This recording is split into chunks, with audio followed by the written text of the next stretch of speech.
Chers amis, bien le bonjour. On se retrouve pour un jour, ma foi, assez rouge. Vous voyez qu'on est en train de perdre plus de 600 € aujourd'hui et ça tombe bien. Ça tombe bien pour deux raisons. La première, c'est que la raison pour laquelle les gens ne gagnent pas de l'argent, la raison pour laquelle les gens ne mettent pas leur argent travailler en bourse, c'est pour ça. C'est parce que les gens ont peur de cette volatilité à court terme. Ils ont les yeux rivés sur cette volatilité à court terme, d'autant plus que vous savez que vous avez un biais de négativité, si bien que toutes les fois qu'il y a un crack, et là c'est pas un crack, on est d'accord, hein, c'est une petite volatilité quotidienne, habituelle, mais quand les marchés s'effondrent, eh bien vous allez avoir les médias qui vont faire des unes dessus, qui vont en parler beaucoup, ça va s'ancrer dans la tête des gens, les histoires de personnes qui ont tout perdu en bourse, etc. Et donc cette volatilité à court terme fait que beaucoup de gens ont peur et ils oublient que sur le long terme, l'investissement c'est ça. Là vous voyez, c'est la courbe de mon portefeuille à travers le temps. C'est un portefeuille qui prend une dizaine de % par an et c'est un portefeuille qui me verse du cash, qui me verse un rendement qui au bout d'un moment finira par se substituer aux revenus que je gagne avec ma force de travail.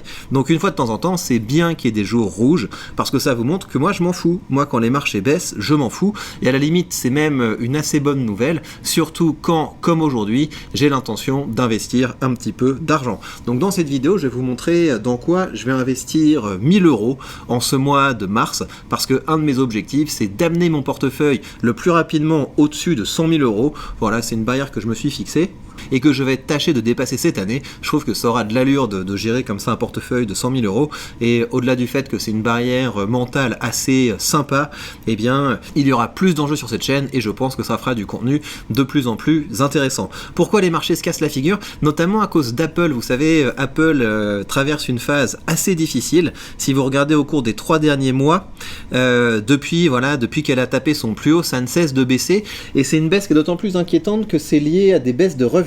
Notamment Apple s'effondre en Asie. Apple a de plus en plus de mal à vendre ses produits en Asie et donc on a un sentiment assez négatif sur Apple qui pourrait emporter dans son sillage le Nasdaq. En tout cas on verra bien parce que Microsoft baisse aussi sacrément aujourd'hui. Donc est-ce qu'on est sur un point de retournement? Ce serait pas mal parce que ça permettra de nous racheter des entreprises de qualité. J'attends une baisse de marché pour pouvoir renforcer mes entreprises de qualité plus sérieusement. Alors dans une situation comme ça, qu'est-ce qu'on va faire? Vous savez, moi quand j'investis, j'ai toujours un dilemme et peut-être que vous avez certaines personnes ont réglé ce dilemme, hein, mais moi en tout cas j'ai ce dilemme, c'est que à chaque fois je me demande, est-ce que je veux investir pour avoir du revenu maintenant? Et donc avoir du revenu maintenant, je peux le faire de deux manières. Je peux le faire en investissant dans des produits qui ont un rendement élevé, ou alors je peux le faire grâce aux options. Je peux le faire en achetant des actions pour atteindre à chaque fois des lignes d'une centaine d'unités, et une fois qu'on a 100 unités, eh bien on peut commencer à vendre des options. C'est-à-dire que je fais des paris, si vous voulez, avec des personnes, des paris qu'assez souvent je vais gagner. Je vous donne par exemple celui-là. J'ai été payé 50 €. J'ai été payé 50 € pour donner la possibilité à quelqu'un de me racheter mes actions Total à 64 € d'ici au 19 avril. Donc Total va détacher son dividende, donc je pense pas que Total va atteindre 64 €, mais de toute façon vu que c'est une boîte de rendement, eh bien voilà, imaginons que Total commence à percer à la hausse et atteigne les 64 €, je prends mes bénéfices, c'est pas grave en fait. Donc c'est ça le principe des covered calls, c'est vous dites moi je suis prêt à te vendre mes actions à tel prix, et la personne qui est en face du pari se dit j'espère que ça va atteindre 68, 70, comme ça je peux les racheter à 64 et faire une belle plus-value. Mais voilà, en fait j'ai l'impression d'être plutôt un vendeur de tickets de loterie parce que assez régulièrement les petits paris que je fais fonctionnent. Donc vous le verrez, hein, de toute façon vous voyez la contribution des options dans ma cartouche mensuelle.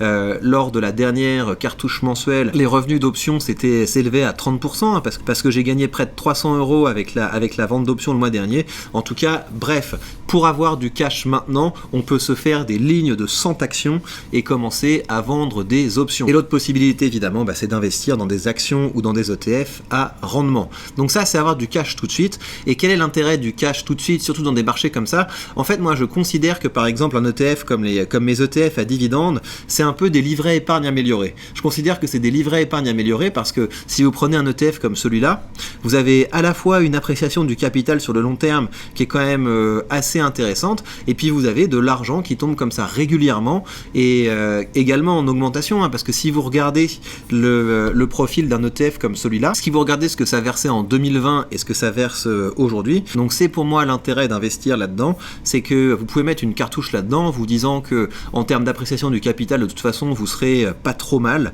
et puis par ailleurs, ça permet d'avoir de l'argent frais qui arrive régulièrement sur votre compte, et si les marchés venaient à s'écrouler, si les marchés venaient à se casser sacrément la figure, eh bien j'ai un portefeuille qui me permet d'en profiter parce qu'il génère régulièrement du cash réinvestissable ou bon me semble. Et en faisant ça, j'investis dans des produits qui ont un profil de croissance qui est moins intéressant que ce que je pourrais avoir, et donc je peux parfois avoir envie d'aller plutôt jouer l'appréciation du capital en me disant, bah voilà, imaginons que le Nasdaq continue d'exploser comme ça à la hausse, eh bien ça peut être tout à fait intéressant parce que dans une dizaine d'années, tout ce que j'aurais été capable d'avoir mis dans le Nasdaq, eh bien ça aura explosé à la hausse. Et sachant que quand vous investissez dans un ETF comme celui du Nasdaq, vous avez aussi un dividende qui s'apprécie pas mal. Donc vous pouvez jouer sur les deux tableaux quand vous investissez dans un ETF comme celui du Nasdaq. Vous pouvez jouer sur, dans une dizaine d'années, tout l'argent que j'aurais mis dans cet ETF, ça aura tellement augmenté que je pourrais décider de faire un switch.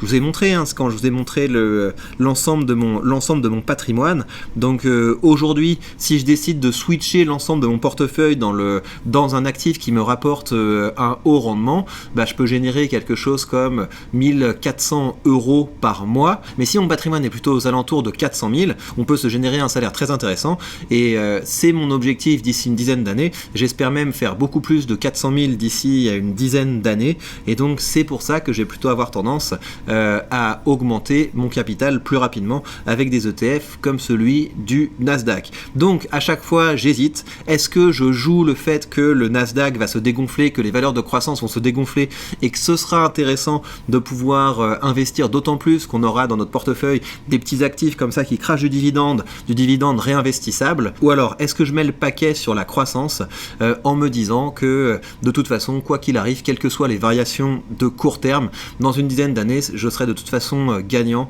parce que ça se sera beaucoup apprécié. Alors cette fois-ci, je vais faire le pari de la croissance en mettant mon argent dans mon ETF du Nasdaq. Je profite du fait que ça baisse un petit peu aujourd'hui et que ça se rapproche de mon prix moyen d'achat pour pouvoir faire grossir cette cartouche. C'est un des objectifs de cette année. Je voudrais que mon ETF du Nasdaq ait atteint 10 000 € d'ici à la fin de l'année, parce que je me dis que 10 000 € aujourd'hui, dans une dizaine d'années, si le Nasdaq continue à augmenter à cette vitesse, parce que si vous regardez ce qu'a fait le Nasdaq depuis ne serait-ce que 5 ans, on a fait plus de 173%. Alors imaginez en une dizaine d'années, voilà, ça peut être très intéressant. Donc je pense qu'on a intérêt, quand on a un portefeuille, d'avoir un véritable moteur, et le Nasdaq, ça peut être un moteur. J'en sais rien évidemment, hein. Peut-être que c'est la fin du Nasdaq, peut-être que c'est la fin du monde, etc.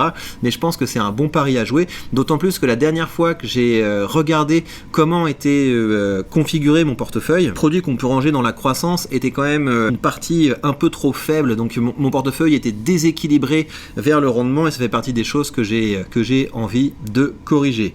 Donc on va mettre notre argent dans le Nasdaq, donc dans un bel ETF du Nasdaq qu'on peut avoir sur 2 giros pour seulement 1 € de frais. Donc avec l'argent que j'ai, on va s'en acheter 2, ce qui sera déjà pas mal. Voilà, on a donc augmenté notre position dans le Nasdaq. On a maintenant 10 parts de cet ETF et on continuera à investir là-dedans régulièrement en espérant que le Nasdaq continuera à performer à l'avenir aussi bien qu'il a performé par le passé.